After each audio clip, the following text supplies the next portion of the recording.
Antarctica. इस नाम से ही एक विशाल बर्फीले रेगिस्तान की छवि मन में आ जाती है। यह एक ऐसा महाद्वीप है जो बर्फ से घिरा हुआ है, अद्भुत सुंदरता और कठोर ठंड का स्थान है।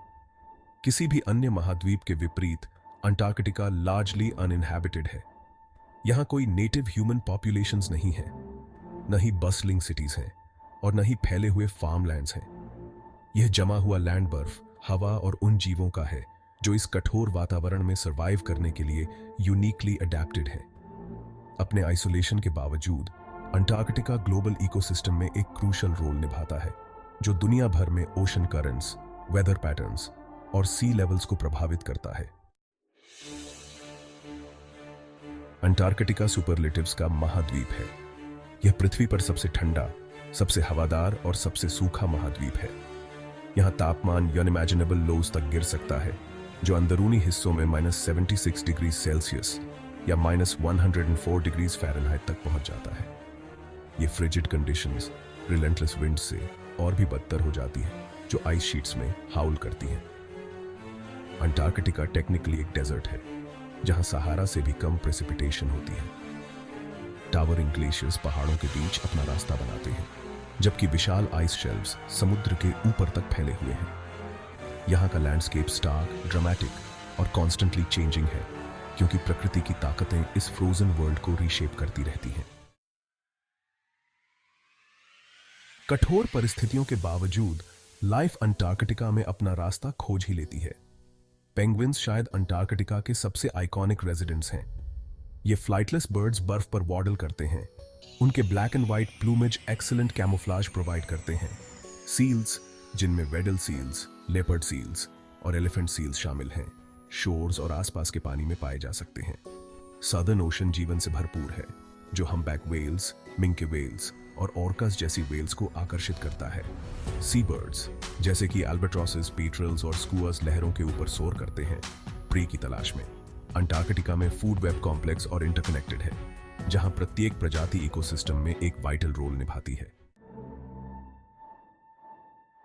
अपने बर्फीले आवरण के नीचे अंटार्कटिका पृथ्वी के इतिहास के रहस्यों को समेटे हुए है। बर्फ की परतों में ट्रैप्ड हैं पास्ट क्लाइमेट्स, वोल्केनिक इरप्शंस और यहां तक कि कॉन्टिनेंट्स के मूवमेंट के क्लूज। आइस कोर्स पृथ्वी की जलवायु का एक क्रोनोलॉजिकल रिकॉर्ड प्रदान करते हैं, जो सैकड़ों हजारों वर्षों से स्ट्रेच बैक करता है। साइंटिस्ट इन आइस कोर्स का अध्ययन यह समझने के लिए करते हैं कि समय के साथ पृथ्वी की जलवायु कैसे बदली है और भविष्य के परिवर्तनों की भविष्यवाणी करने के लिए। बर्फ पास्ट वोल्केनिक इरप्शंस के प्रमाण को भी प्रिजर्व करता है, जो हमारे ग्रह के जियोलॉजी के इतिहास में इंसाइट्स प्रदान करता है। अंटार्कटिका की सब ग्लेशियल लेक्स यूनिक इकोसिस्टम्स का घर हैं, जो लाखों वर्षों से आइसोलेशन में विकसित हुए हैं। अंटार्कटिका को अक्सर वैज्ञानिक अनुसंधान के लिए इसके महत्व के कारण एक ग्लोबल लैबोरेटरी कहा जाता है। दुनिया भर के साइंटिस्ट अंटार्कटिका आते हैं।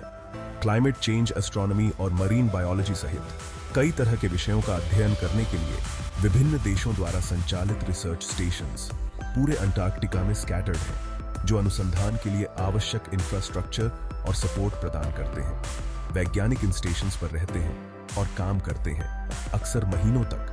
वैज्ञानिक ज्ञान की खोज में कठोर परिस्थितियों का सामना करते हुए अंटार्कटिका में इंटरनेशनल कोऑपरेशन बहुत जरूरी है। 1959 में हस्ताक्षरित एंटार्क्टिक ट्रीटी महाद्वीप को शांति और वैज्ञानिक अनुसंधान के लिए एक जगह के रूप में नामित करता है। अंटार्कटिका का बर्फीला महाद्वीप एक क्रॉस रोड्स पर खड़ा है। जलवायु परिवर्तन इस फ्रोजन वर्ल्ड को अलार्मिंग रेट पर बदल रहा है, जिसके कारण आइस शेल्व्स पिघल रहे हैं, ग्लेशियर्स पीछे हट रहे हैं और सी लेवल्स बढ़ रहे हैं। इन परिवर्तनों के परिणाम अंटार्कटिका से कहीं आगे तक महसूस किए जा रहे हैं, जो दुनिया भर के कोस्टल कम्युनिटीज और इकोसिस्टम्स को प्रभावित कर रहे हैं। यह समझना कि क्लाइमेट चेंज अंटार्कटिका को कैसे प्रभावित कर रहा है, इसके फ्यूचर इंपैक्ट्स की भविष्यवाणी करने और वार्मिंग प्लैनेट के प्रभावों को कम करने के लिए स्ट्रैटेजीज विकसित करने के लिए आवश्यक है। अंटार्कटिका में किया गया रिसर्च पॉलिसी डिसीजंस को सूचित करने और हमारे ग्रह के लिए एक सस्टेनेबल फ्यूचर सुनिश्चित करने के बारे में है। जैसे ही हम भविष्य की ओर देखते हैं, इस बर्फीले महाद्वीप का भाग्य हमारे अपने भविष्य के साथ इनेक्स्ट्रिकबली जुड़ा हुआ है, जो हमें हमारे ग्रह के इस उल्लेखनीय और महत्वपूर्ण हिस्से के स्टीवर्ड्स के रूप में कार्य करने का आग्रह करता है।